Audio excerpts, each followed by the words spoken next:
வணக்கம். மின்னல் டிவி செய்திகள். இன்றைய முதன்மை செய்திகள். புதுச்சேரியில் 2 நாட்கள் பெய்த கனமழை காரணமாக கிருஷ்ணா நகரில் உள்ள வீடுகளில் மழைநீர் புகுந்துள்ளதால் நிரந்தர தீர்வு காண வேண்டும் என அப்பகுதி மக்கள் கோரிக்கை விடுத்துள்ளனர். தன்னை விட வயதில் சிறியவரான லாட்டரி தொழிலதிபரின் காலில் சுயேட்சை எம்எல்ஏ அங்காளன் விழுந்த சம்பவம் புதுவை மக்களிடையே அதிர்ச்சியை ஏற்படுத்தியுள்ளது. புதுச்சேரியில் உள்ள இருளர் இன மக்கள் வசிக்கும் பகுதிகளில் ஆதி திராவிடர் நலத்துறை செயலர் முத்தம்மா தலைமையில் அதிகாரிகள் திடீர் ஆய்வு நடத்தினர். புதுச்சேரியில் 2 நாட்கள் பெய்த கனமழை காரணமாக கிருஷ்ணா நகரில் உள்ள வீடுகளில் மழைநீர் புகுந்துள்ளதால் நிரந்தர தீர்வு காண வேண்டும் என அப்பகுதி மக்கள் கோரிக்கை விடுத்துள்ளனர். புதுச்சேரியில் எப்போது மழை பெய்தாலும் தாழ்வு பகுதிகளான ரெயின்போ நகர், கிருஷ்ணா நகர், பாவாணர் நகர் உள்ளிட்ட பகுதிகளில் உள்ள வீடுகளில் மழைநீர் புகுவது வாடிக்கையாக உள்ளது. இதனை தடுக்க அரசு பல்வேறு நடவடிக்கைகளை எடுத்து வருவதாக கூறினாலும் மழைநீர் தேங்கி நிற்பது தொடர்கதையாகி வருகிறது. இந்த நிலையில் கடந்த 2 நாட்களுக்கு முன்பு பெய்த கனமழை காரணமாக கிருஷ்ணா நகர் 12வது தெரு முழுவதும் மழைநீர் தேங்கி வாகனங்கள் செல்ல முடியாத சூழல் உள்ளது. மேலும் ஒரு வீடு பாதி அளவு மழைநீரால் சூழ்ந்துள்ளது. இதனால் அவர்கள் வீட்டை விட்டு வெளியே வர முடியாத நிலை உள்ளது. இதுகுறித்து அப்பகுதி மக்கள் நகராட்சி அதிகாரிகளிடம் புகார் அளித்தது தொடர்ந்து பெயரளவில் மோட்டார் மூலம் மழைநீர் வெளியேற்றப்படுகிறது. ஆனால் மழைநீரை முறையாக வாய்க்காலில் விடாமல் குடியிருப்பு பகுதிகளில் விடுவதால் சுகாதார சீர்கேடு ஏற்படுவதுடன் நோய் பரவும் அபாயமும் ஏற்பட்டுள்ளது. இது தொடர்பாக அப்பகுதி மக்கள் பேசியபோது நகரின் முக்கிய பகுதியில் இருந்தும் மழைக்காலங்களில் வீட்டை விட்டு வெளியே வர முடியாத சூழல் உள்ளது என்றும் மழைநீரை வெளியேற்ற முன்னெச்சரிக்கை நடவடிக்கைகளை புதுச்சேரி அரசு மேற்கொள்ள வேண்டும் என வலியுறுத்தினர்.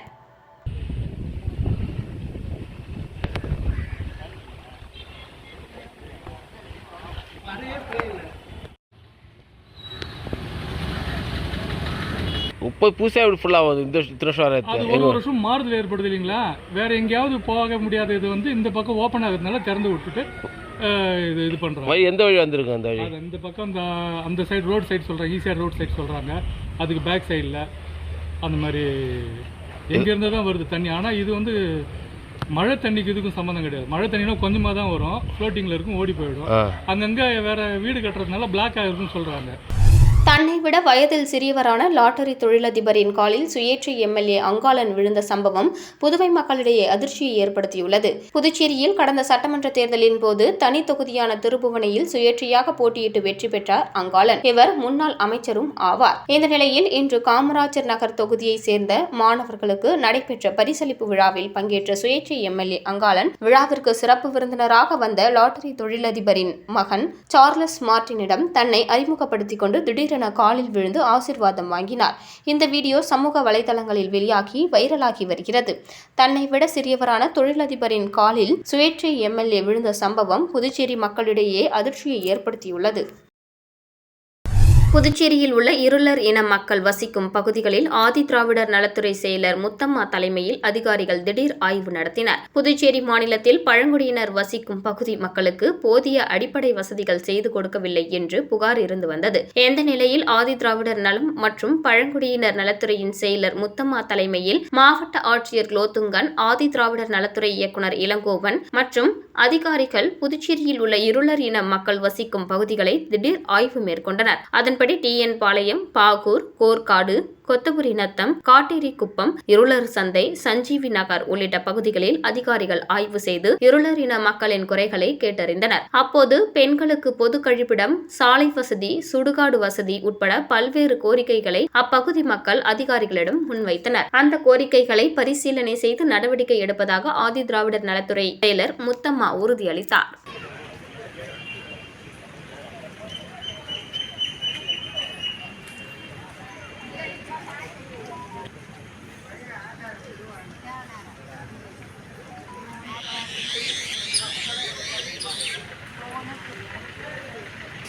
அதுலேருந்து கடைசி வந்து ஓகே போட்டிருக்கீங்க. லைன் எங்க இருக்குது? இதான் லைன் ஆக்சுவலி. காரைக்காலில் உள்ள சாலைகள் சுத்தம் செய்யப்படுகிறதா என சைக்கிளில் சென்று ஆய்வு செய்தார் மாவட்ட ஆட்சியர் மணிகண்டன். காரைக்கால் மாவட்டத்தில் உள்ள சாலைகள் சரியாக சுத்தம் செய்யப்படுவதில்லை மற்றும் குப்பைகள் அள்ளப்படுவதில்லை என வந்த புகாரின் பேரில் மாவட்ட ஆட்சியர் அதிகாரிகளுடன் சைக்கிளில் சென்று பல்வேறு பகுதிகளில் திடீர் ஆய்வு நடத்தினார். குறிப்பாக காமராஜர் சாலை, திருநகர், பெரியபேட், கல்லறைப்பேட் உள்ளிட்ட பகுதிகளில் சாலைகளில் நடந்து சென்று பொதுமக்களிடம் இப்பகுதிகளில் தினசரி குப்பைகள் சுத்தம் செய்யப்படுகிறதா என கேட்டறிந்தார். அதன் பின்னர் செய்தியாளர்களிடம் பேசிய அவர், நகர பகுதிகளில் 90% குப்பைகள் அகற்றப்பட்டுள்ளன என்றும் ஒரு சில இடங்களில் மட்டுமே குப்பைகள் உள்ளதாக தெரிவித்தார். மேலும் ஒரு சில இடங்களில் மட்டும் கழிவுநீர் வாய்க்கால்களை சுத்தம் செய்ய வேண்டும் என HR ஸ்கொயர் நிறுவனத்திடம் வலியுறுத்தி உள்ளதாக தெரிவித்தார். இந்த ஆய்வின் போது அரசு அதிகாரிகள் மற்றும் தனியார் நிறுவன அதிகாரிகள் உடனிருந்தனர்.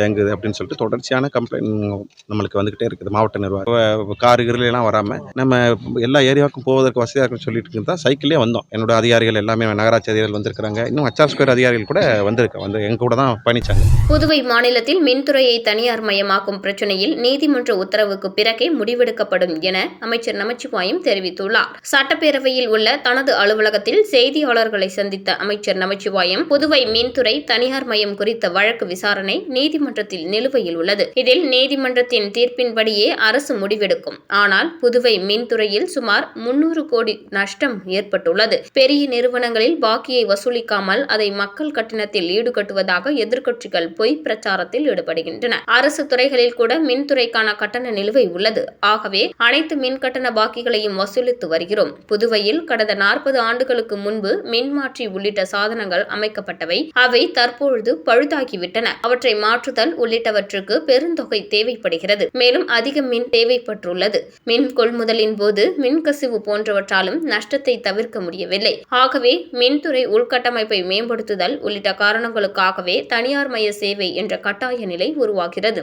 மின்சார கொள்முதல் கட்டணம் உயரும் போது மின் கட்டணத்தை உயர்த்தும் நிலை ஏற்படுகிறது. ஆனால் மக்கள் பாதிக்கக்கூடாது என்பதற்காக அரசு மானியம் வழங்கியுள்ளது என்றார்.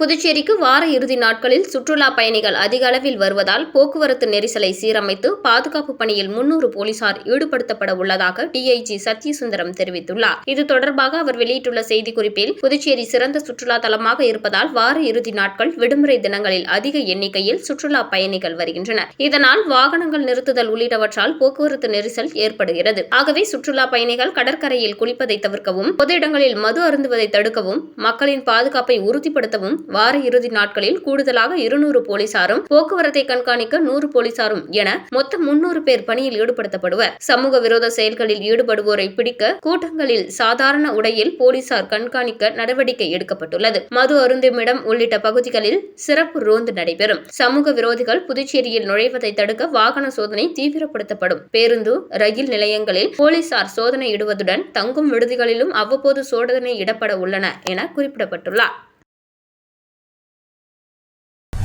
புதுச்சேரி கடற்கரை சாலையில் நடைபெற்ற நுண்ணுயிர் எதிர்ப்பு திறன் விழிப்புணர்வு பேரணியை துணைநிலை ஆளுநர் கைலாசநாதன் கொடியசைத்து துவக்கி வைத்தார்.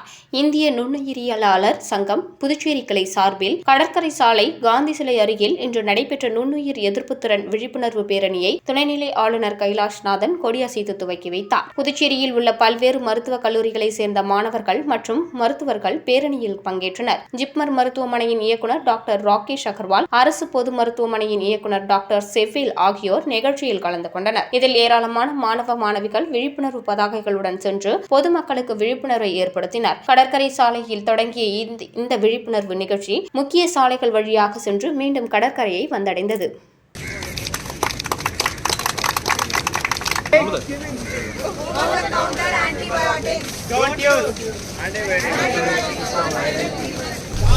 வழக்குகளின் எண்ணிக்கையை குறைப்பதுடன் நீதியை மேம்படுத்துவதே சட்டப்பணிகள் ஆணையத்தின் நோக்கம் என்று சென்னை உயர்நீதிமன்ற நீதிபதி சுந்தர் தெரிவித்துள்ளார். புதுச்சேரியில் ஒருங்கிணைந்த நீதிமன்ற வளாகத்தில் மாவட்ட சட்டப்பணிகள் ஆணையத்தின் செயலர் அலுவலக திறப்பு விழா நடைபெற்றது. அலுவலகத்தை சென்னை உயர்நீதிமன்ற நீதிபதியும் புதுவை சட்டப்பணிகள் ஆணைய செயல் தலைவருமான SS சுந்தர், உயர்நீதிமன்ற நீதிபதியும் மாநில சட்டப்பணிகள் ஆணைய உறுப்பினருமான ஆஷா, உயர்நீதிமன்ற நீதிபதியும் மாநில நிர்வாக பொறுப்பு நீதிபதி சரவணன் ஆகியோர் திறந்து திறந்து வைத்தனர். மாவட்ட சட்டப்பணிகள் ஆணைய செயலாளராக கிறிஸ்டியன் ராஜசேகர் ஆகியோர் பொறுப்பேற்றனர். தொடர்ந்து விழாவில் பேசிய உயர்நீதிமன்ற நீதிபதி சுந்தர், வழக்குகளின் எண்ணிக்கையை குறைக்க வேண்டும் என்பது மட்டும் சட்டப்பணிகள் ஆணையத்தின் நோக்கமல்ல, நீதியின் தரத்தை மேம்படுத்த வேண்டும் என்பதும் நோக்கமாகும். எனவே இந்த ஆணையம் வழக்குகளை மட்டும் நடத்தும் பணியை மேற்கொள்ளக்கூடாது, மனிதனின் அடிப்படை உரிமை என்ன என்பதை கற்றுத்தர வேண்டும் என்றார். விழாவில் புதுவை சட்டத்துறை செயலர் சத்தியமூர்த்தி, புதுவை தலைமை நீதிபதி சந்திரசேகரன், காரைக்கால் மாவட்ட நீதிபதி முருகானந்தம், வழக்கறிஞர்கள் சங்க தலைவர் ரமேஷ்,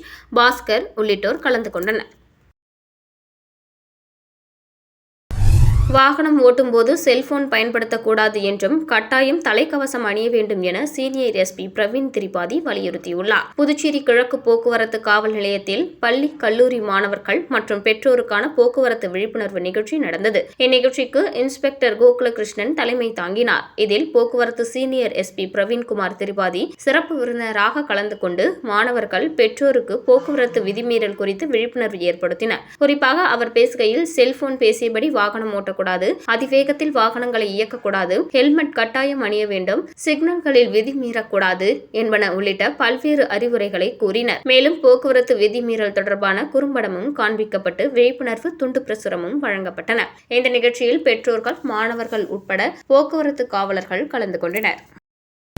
கடந்த பொதுத் தேர்வில் வெற்றி பெற்ற காமராஜர் நகர் தொகுதியை சேர்ந்த மாணவர்களுக்கு ஜான்குமார் எம்எல்ஏ முன்னிலையில் தொழிலதிபர் ஜோஸ் சார்லஸ் மார்டின் பரிசுகளை வழங்கி பாராட்டினார். புதுச்சேரி காமராஜர் நகர் தொகுதிக்குட்பட்ட 2023-24 கல்வியாண்டில் 10 மற்றும் 12ஆம் வகுப்பில் தேர்ச்சி பெற்ற மாணவ மாணவியருக்கு பரிசளிப்பு மற்றும் பாராட்டு விழா புதுவை வேல் சொக்கநாதன் திருமண நிலையத்தில் நடைபெற்றது. தொகுதி சட்டமன்ற உறுப்பினர் ஜான்குமார் மற்றும் நெல்லித்தோப்பு தொகுதி சட்டமன்ற உறுப்பினர் ரிச்சர்ட் ஜான்குமார் ஆகியோர் தலைமையில் நடைபெற்ற பரிசளிப்பு விழாவில் தொழிலதிபர் ஜோஸ் சார்லஸ் மார்டின் சிறப்பு விருந்தினராக கலந்து கொண்டு மாணவ மாணவிகளுக்கு பரிசுகள் வழங்கி பாராட்டினார். இந்த நிகழ்ச்சியின் போது சட்டமன்ற உறுப்பினர் கல்யாண சுந்தரம், சிவசங்கரன், அங்காளன் மற்றும் திரளான பாஜக நிர்வாகிகள் மற்றும் தொண்டர்கள் உடனிருந்தனர்.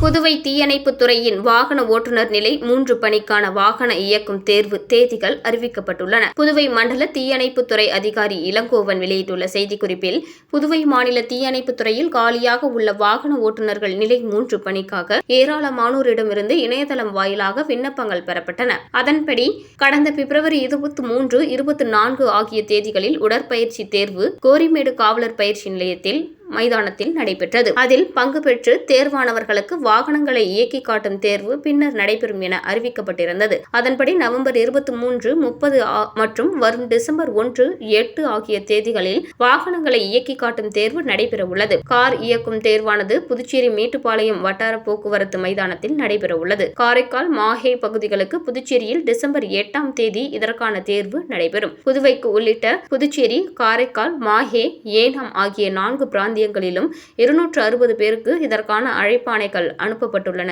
என குறிப்பிடப்பட்டுள்ளது.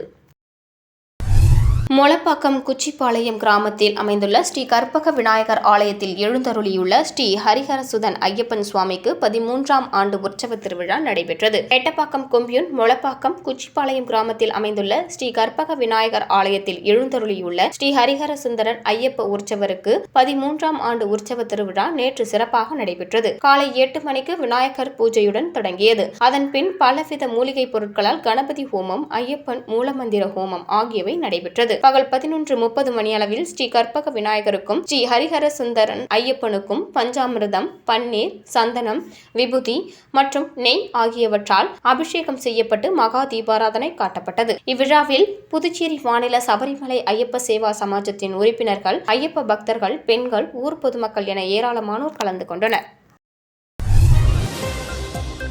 மீண்டும் இன்றைய முதன்மை செய்திகள். புதுச்சேரியில் 2 நாட்கள் பெய்த கனமழை காரணமாக கிருஷ்ணா நகரில் உள்ள வீடுகளில் மழைநீர் புகுந்துள்ளதால் நிரந்தர தீர்வு காண வேண்டும் என அப்பகுதி மக்கள் கோரிக்கை விடுத்துள்ளனர். தன்னை விட வயதில் சிறியவரான லாட்டரி தொழிலதிபரின் காலில் சுயேட்சை எம்எல்ஏ அங்காளன் விழுந்த சம்பவம் புதுவை மக்களிடையே அதிர்ச்சியை ஏற்படுத்தியுள்ளது.